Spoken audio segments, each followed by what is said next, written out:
now, but I need you to write down the people in your life that don't reflect this. And then I need you to write down the people who do reflect this. And I just want you to look at I want you to look at that document. I want you to ask yourself this question. How many people in your immediate environment, those people who are in your sacred circle, represent people who are on the same mission as you? Or do you have a bunch of people on your list who are not on the same mission as you, and those individuals are pulling you down? All right, I just want you to ask that. This is important. This is one of our last slides. This is important. E.T., how do you do what you do? I have cut off the people who are not on the same mission with me, and yes, they are very upset, and yes, they said some nasty things about me, but guess what? I cut them off anyway, and I've surrounded myself with people who have the same values, who have the same mindset, and people who want to accomplish what I want to accomplish. All right, so you've all heard this story. All right, I'll end with this story. You always heard this story. All right, so it says every day in Africa, in the safari, a lion wakes up. Every single day in the safari, a lion wakes up, right? And every single day in the safari, a gazelle wakes up. I love it. I love it. It says, though, here's what's funny.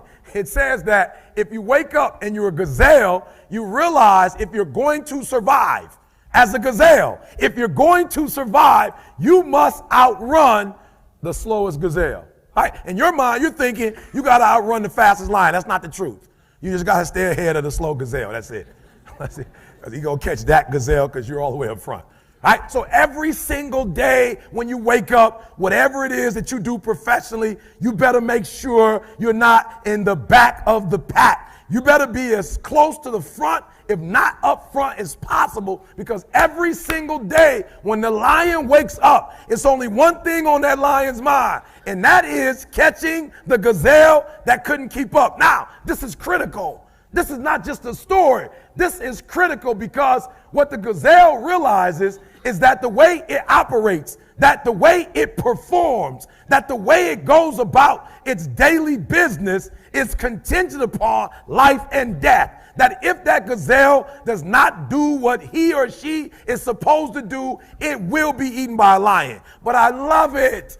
The story says that even if you are a lion, and you have the advantage, that when the sun comes up, if you're a gazelle or a lion, you better get to running. Because if you are a lion, a gazelle is still not going to come to you and say, just eat me.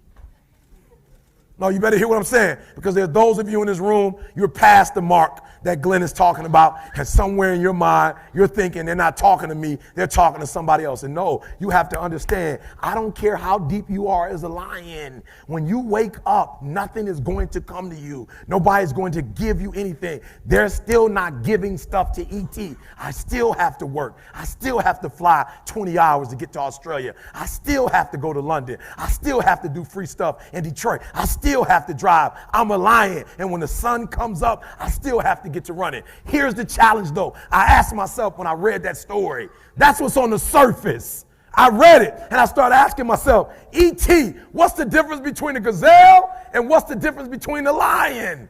What's the difference? I know that they're wired differently, but what's the difference? And what I discovered is that the gazelle is running from something.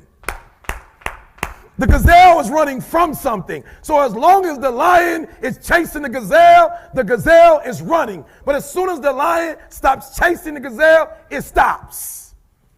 And that's a lot of you in this room. That's a lot of you in this room. You will run. You'll do what you're supposed to do. As long as you're getting pushed, as long as you're getting motivated, as long as somebody is encouraging you, as long as somebody's coaching you, as long as somebody's pushing you, as long as somebody's prodding you, you're doing what you're supposed to do. As long as somebody's calling you, as long as someone is enticing you, as long as somebody's giving you rewards, you're moving. But as soon as that stops, you stop. I asked myself the question about the lion, and I said the lion is not running to be rewarded. The lion is running to eat.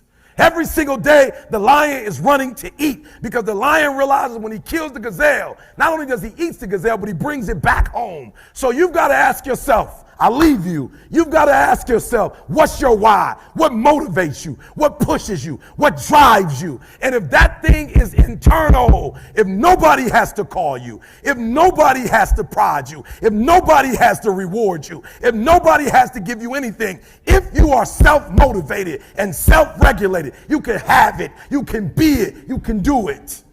But you got to do me a huge favor. There's nothing average about the lion. There's nothing good about the lion. The lion is phenomenal. So do me a favor, guys. Be phenomenal or be forgotten.